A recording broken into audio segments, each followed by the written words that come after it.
Hello बच्चों, let's read the question. Figure shows two blocks connected by a light inextensible string as shown in figure. A force of 10 Newton is applied on the bigger block at 60 degree with horizontal.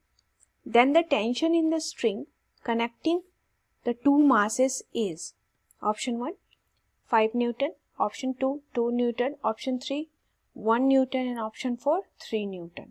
Now the key concept for this question is free body diagram FBD representing all forces.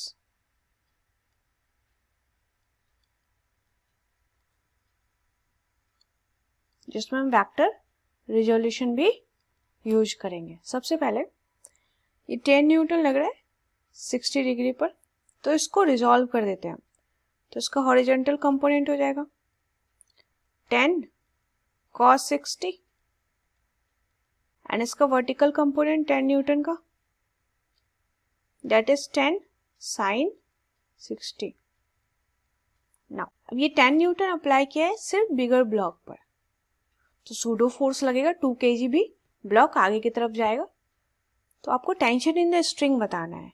तो 3 kg पर tension होगा. Free body diagram 3 kg का अगर हम draw करें तो tension होगा away from the body that is left direction में. और इस पे कौन कौन से फोर्स लग रहे हैं? और है नॉर्मल है,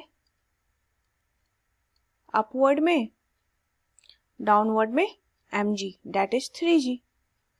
तो टेंशन तो सेम ही होगा, जो 3 kg पर है वही 2 kg पर होगा. 2 kg पर आगे की तरफ टेंशन होगा.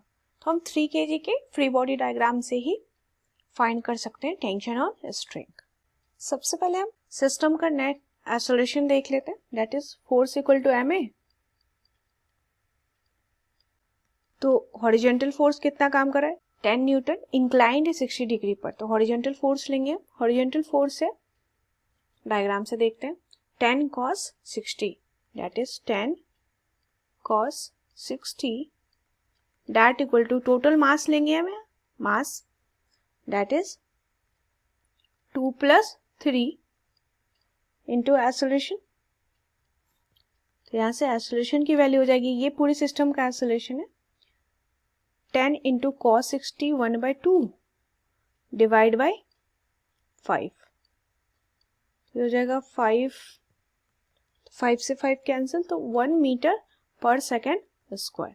ये आगे की तरफ इतने एक्सेलरेशन से पूरा सिस्टम आगे की तरफ मूव कर रहा है 1 मीटर पर सेकेंड स्क्वायर.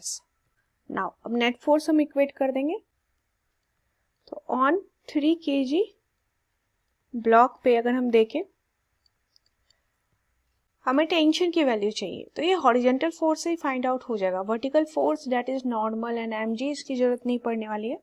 तो टेंशन की वैल्यू हो जाएगी दैट इज, टेंशन है बैकवर्ड में और फॉरवर्ड में लग रहा है ये 10 cos 60. तो आगे की तरफ पूरे सिस्टम जा रहा है फॉरवर्ड डायरेक्शन में.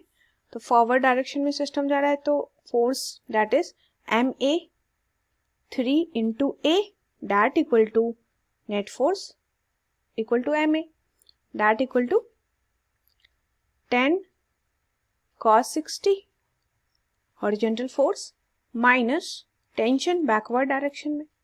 तो यहाँ से टेंशन की वैल्यू आ जाएगी, उसको सॉल्व करेंगे तो ये हो जाएगा 10 into cos 60 that is 1/2 minus 3 that is 5 minus 3 that equal to 2 newton. Tension in the string आ गया है हमारा 2 newton. That is the answer. ये आंसर है हमारा. ऑप्शन देखते हैं. Option 2 is the correct answer. Answer हो गया ऑप्शन नंबर 2.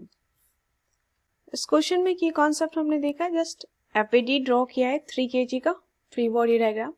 तो 10 न्यूटन फोर्स लग रहा है इस पर, तो इसका हॉरिजॉन्टल कंपोनेंट 10 न्यूटन का ही यूज करेंगे हम. वर्टिकल की जरूरत नहीं पड़ी क्योंकि टेंशन की वैल्यू ही फाइंड आउट करनी थी.